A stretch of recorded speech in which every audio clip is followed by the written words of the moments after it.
एक गांव के किनारे बनी कुटिया में एक साधु रहता था। वह दिन भर ईश्वर का भजन कीर्तन करके समय बिताता था। उसे न तो अपने भोजन की चिंता रहती थी और न ही धन कमाने की। गांव के लोग स्वयं ही उसे भोजन दे जाते थे। साधु उसी भोजन से पेट भर लिया करता था।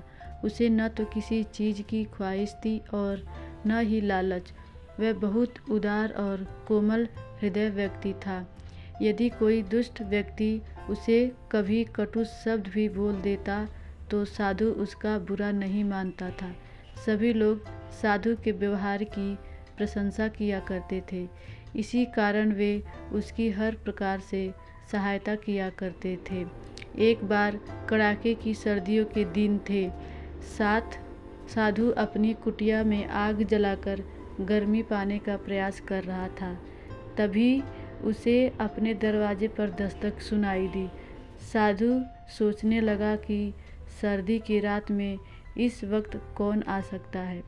साधु ने दरवाज़ा खोला तो देखा कि एक लोमड़ी बाहर खड़ी थी जो सर्दी से काँप रही थी। लोमड़ी बोली, मैं सामने के पहाड़ों में रहती हूँ। वहाँ आजकल बर्फ़ गिर रही है।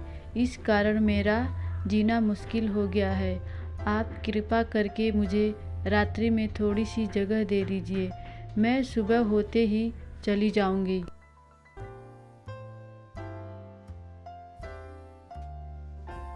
साधु ने नम्रतापूर्वक उसे भीतर बुला लिया और कहा, परेशान होने की कोई बात नहीं है।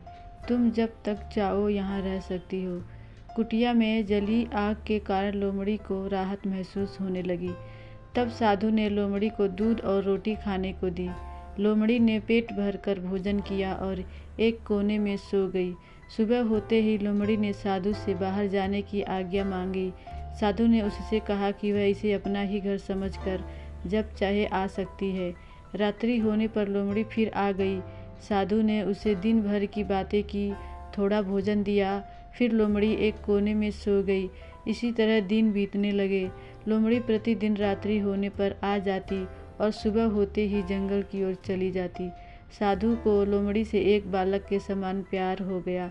अब जब कभी लोमड़ी को आने में थोड़ी देर हो जाती तो साधु दरवाजे पर खड़े होकर उसकी प्रतीक्षा करता और उससे देर आने का कारण पूछता। लोमड़ी भी साधु से हिल मिल गई थी और उससे भी बहुत प्यार करने लगी थी। कुछ महीने बीत जाने पर मौसम बदलने लगा। एक दिन लोमड़ी, आपने मेरी इतनी देखभाल और सेवा की है, मैं इसके बदले आपके लिए कुछ कार्य करना चाहती हूँ। साधु ने कहा, मैंने तुम्हारी देखभाल करके तुम पर कोई उपकार नहीं किया। यह तो मेरा कर्तव्य था। इस तरह की बातें करके तुम मुझे शर्मिंदा मत करो। लोमड़ी बोली, मैं किसी उपकार का बदला नहीं चुकाना चाहती। मुझे आपके साथ रहते रहते आपसे प्यार हो गया है। इस कारण मैं आपकी सेवा करके स्वयं को गौरवान्वित महसूस करना चाहती हूँ। मेरी हार्दिक इच्छा है कि मैं आपके काम आऊँ। साधु को लोमड़ी की प्यार भरी बातें सुनकर हार्दिक प्रसन्नता हुई। वह खुशी से गदगद हो उठा और लोमड़ी के सिर पर हाथ फेरते हुए बोला, मुझे न तो किसी चीज़ की आवश्यकता है और न ही कोई विशेष इच्छा। गांव के लोग कुटिया में ही मेरा भोजन पहुंचा जाते हैं। मेरी बीमारी में वो मेरा ध्यान रखते हैं। मुझे और क्या चाहिए। लोमड़ी बोली, यह सब तो मैं जानती हूँ। इतने महीनों तक आपके साथ रहकर आपकी आत्मसंतोष की प्रवृत्ति को मैंने अच्छी तरह देखा व सीखा है। फिर भी कोई ऐसी इच्छा हो जो पूरी न हो सकती हो तो बताइए, मैं उससे पूरा करने की कोशिश करूँगी।